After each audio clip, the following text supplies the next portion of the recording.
It's now a very great pleasure to introduce our first keynote speaker of the day, and that's Valdis Dombrovskis, Vice President for the Euro and Social Dialogue, and he's also in charge of financial stability, financial services, and the Capital Markets Union. And he'll be speaking to us this morning about reforms, productivity, and wages, what drives convergence. Vice President Dombrovskis, thank you so much for being with us, and over to you. Please help me welcome him.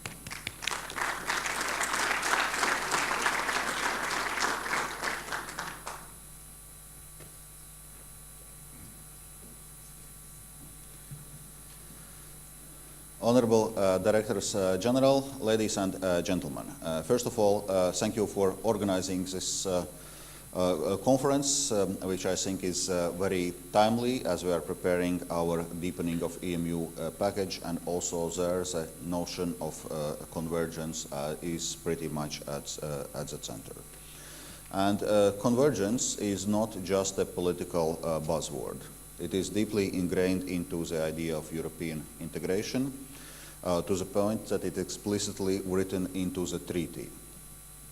And to come back what Marco Butti just said, indeed, there are different notions of convergence, but having listened to you, and we have not compared our notes, I think we at least are converging on the notions of convergence. So I would also emphasize at least three. So cyclical convergence, which is achieved when countries move in sync along its economical cycle.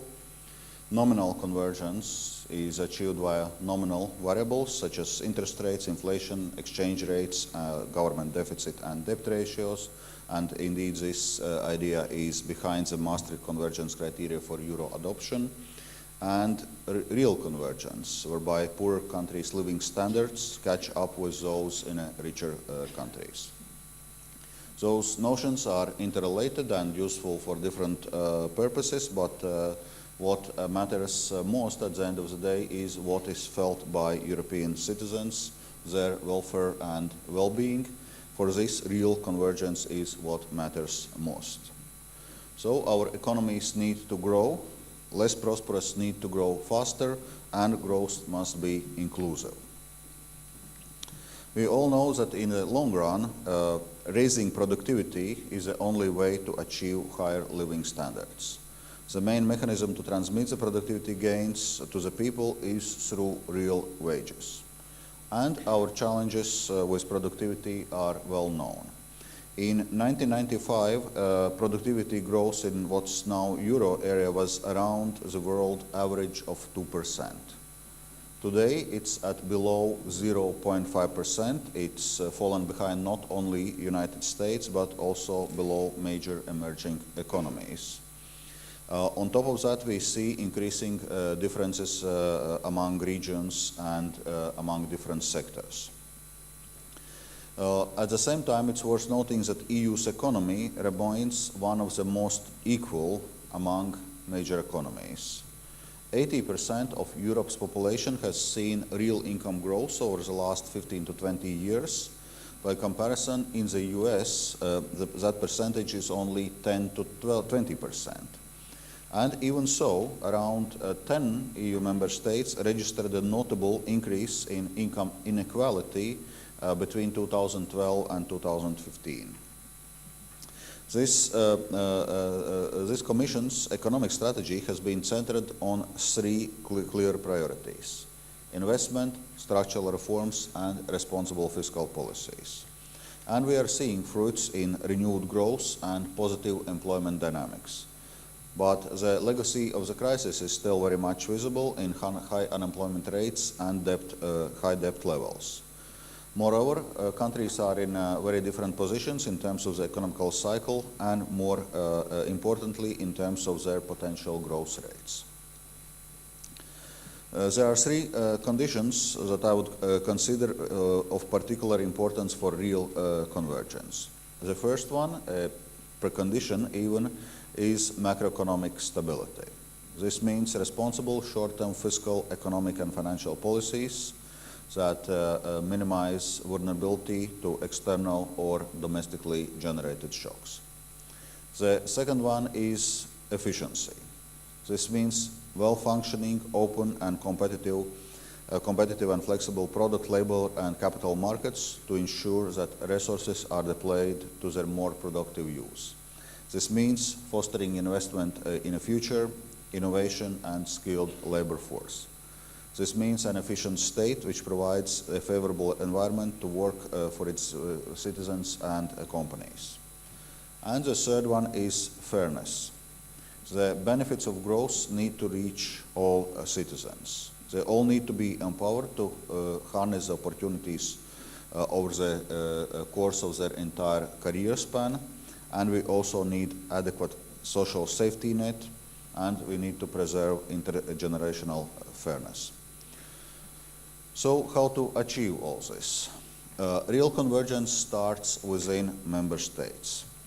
They remain primarily responsible for the policy areas that are decisive for stability, efficiency and fairness. It includes policy areas from fiscal policy and taxation to welfare systems to education and labor, product and services markets, judicial system and public administration. And we know that performance is mixed across the EU. The good news is that we have many high achievers within the EU from which to learn. In the global competitiveness ratings, 9 out of 20 best performers are EU members.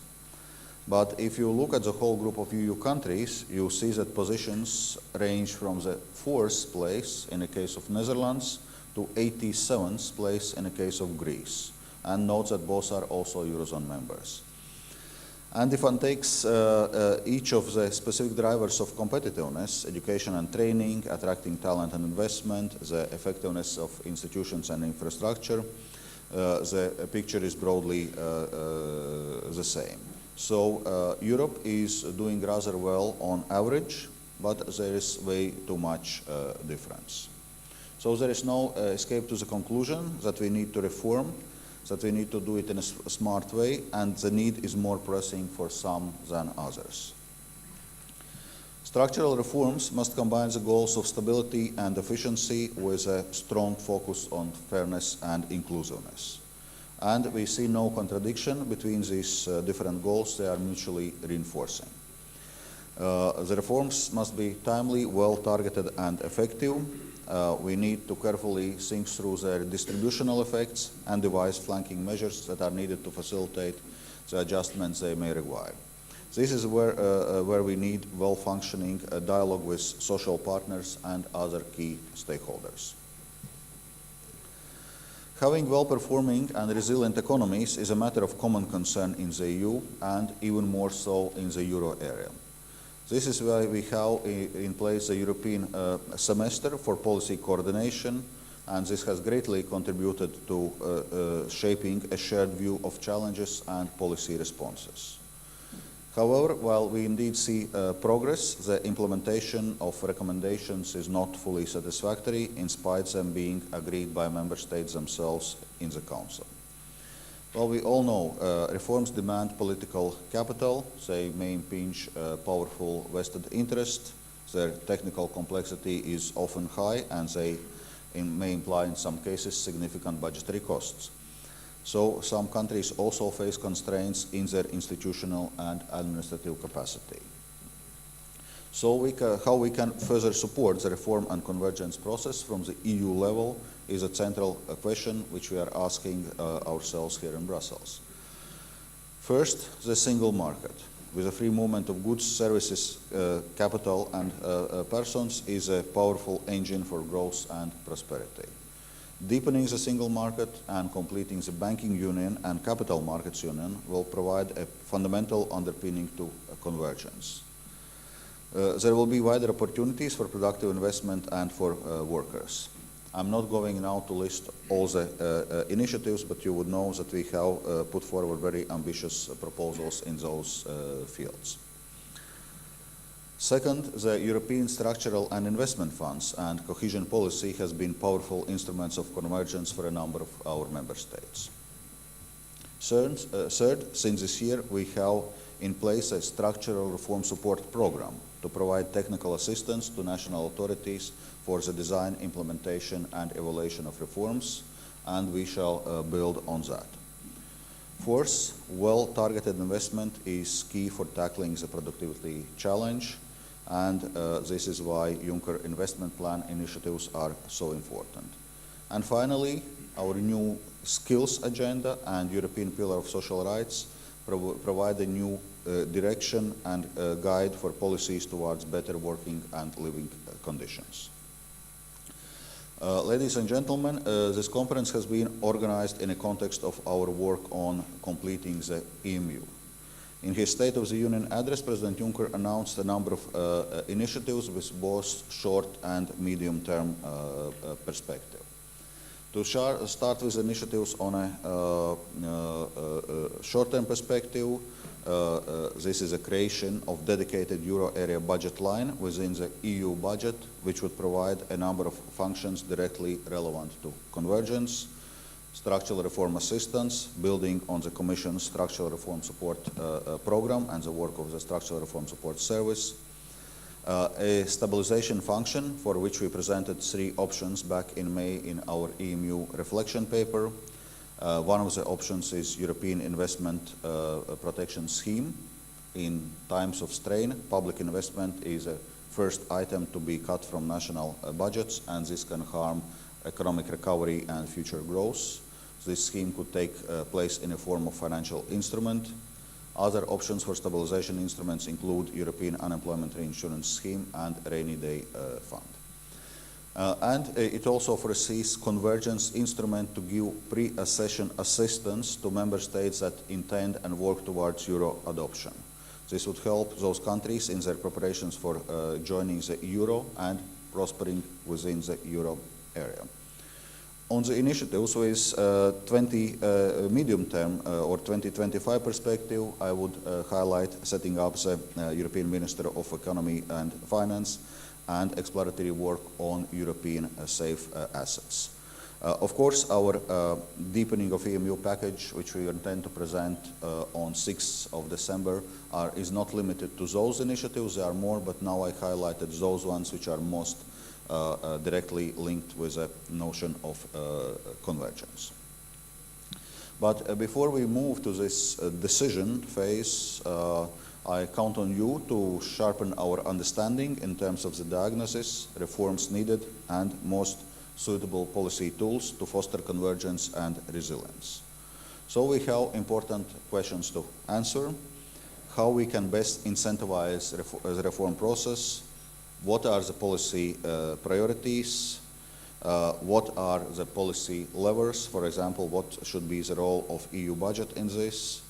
What role could convergence standards or benchmarks play? So we need concrete operational solutions that are both technically sound and politically viable. So I count on also today's conference and your input to provide some answers to further deepen our understanding while we work now towards completion of Economic and Monetary Union. Thank you very much.